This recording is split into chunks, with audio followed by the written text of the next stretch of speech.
Hey, this is Sky. Welcome to my YouTube channel. So it's bright and early, mind, body, and soul, daily discipline. This is how we get through. I want to talk about insecurities. Everybody has insecurities. Some people less than others. I always wondered why. Why are some people just naturally more confident than others? I had my cousin named Richie when I was a little boy, when I was real little toddler. I remember Richie well. Richie was about a year older than me, and he was fearless. We would go exploring on our own, and this is when parents let their kids roam. When I was 4 or 5, parents would let you roam alone. You'd never do that now. There's parents that have 10-year-old kids that they would never let roam alone. Let me fix my microphone, sorry. Richie would do things that I would never consider doing, and I envied him for that, and I tried to follow Richie. He was just naturally more outgoing, adventurous. But Richie had a better home than I did. Richie's parents weren't fighting. My dad would beat my mom in front of me. I had trauma at home. I didn't have a safe home. Richie did. Richie came from a place of safety everywhere he went that was ingrained, chiseled into his psyche.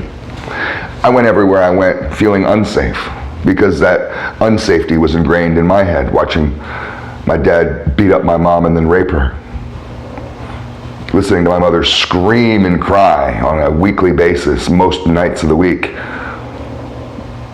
Watching her do her makeup to try to hide the bruises.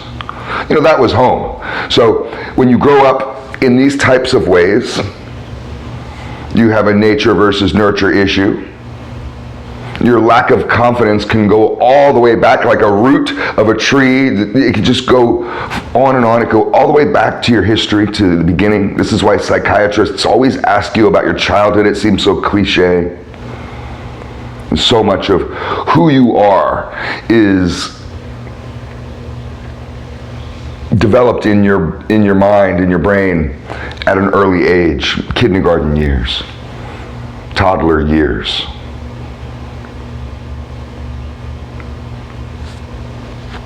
But when we have insecurities, what do? How do you handle it? The first thing that I do when insecurities arise within me is to take stock. I try to be humble, to be conscientious, and to go within and to see if there's anything wrong with me, if I have flaws, if I'm somehow weak in some area that maybe I could be stronger in.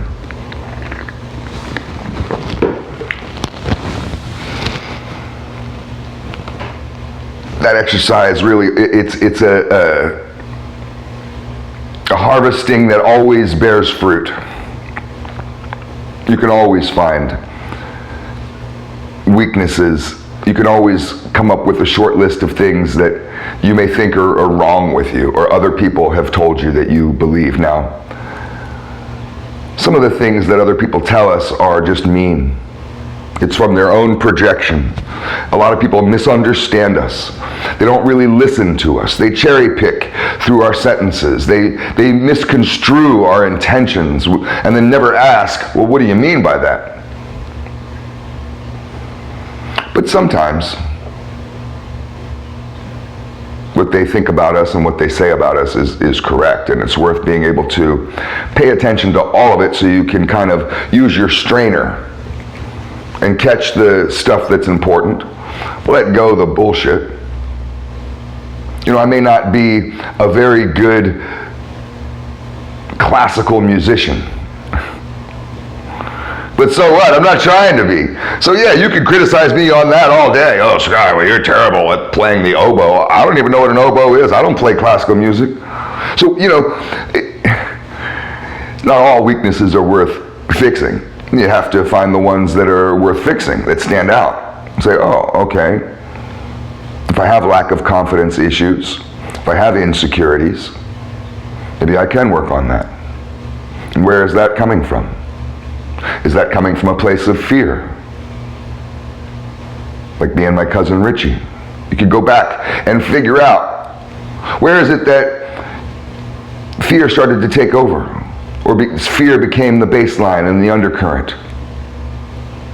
Because that's typically what's holding us back in life. What propels us forward is love, and what holds us back is fear.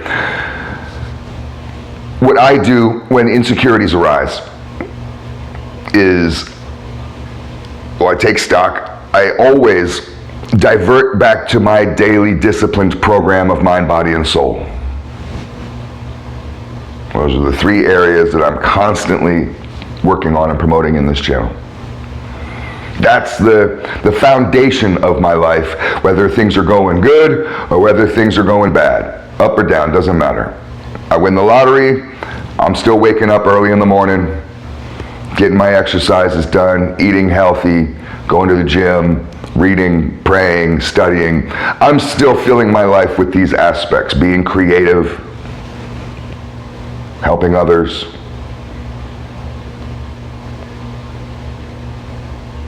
Especially when things go bad. When your insecurities arise, when that depression, because insecurities can lead to depression, and when that depression starts creeping in, it can lead to panic attacks and anxiety attacks. And when those anxiety attacks start to take over, what saves me is my program, my daily program. This is why I stress this so much. You don't feel lost. You don't feel the negativity taking you over, because you always have a way to fight it, and that's with your daily program.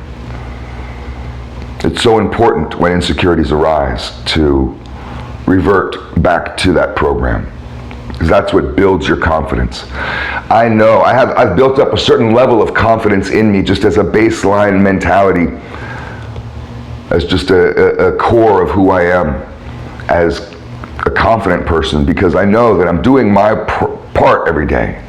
I'm not perfect, but I'm working hard every day. Feel free to subscribe to this channel, you'll find out.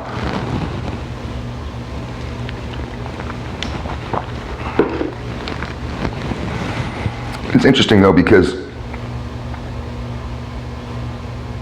insecurities, lack of confidence, is really nothing more than negative emotions. And it's fear, because there's really only love and fear. So insecurities are just fear, harboring fear, and a fear-based emotion. But it's episodes of fear that we haven't understood or gotten over that are lingering inside of us, like weeds in your garden that need to be picked. Now, we want to feel good about ourselves. That's our motivations. That's most people's motivation on a daily basis. They want to feel good. They want to feel good about themselves. And I think that's generally not a bad idea. However, it can be delusional. It can be psychotic if you're overlooking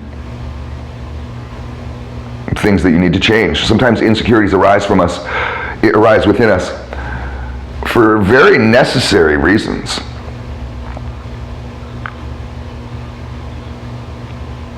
So you just want to ask yourself, just philosophically, is it important to always feel good about myself?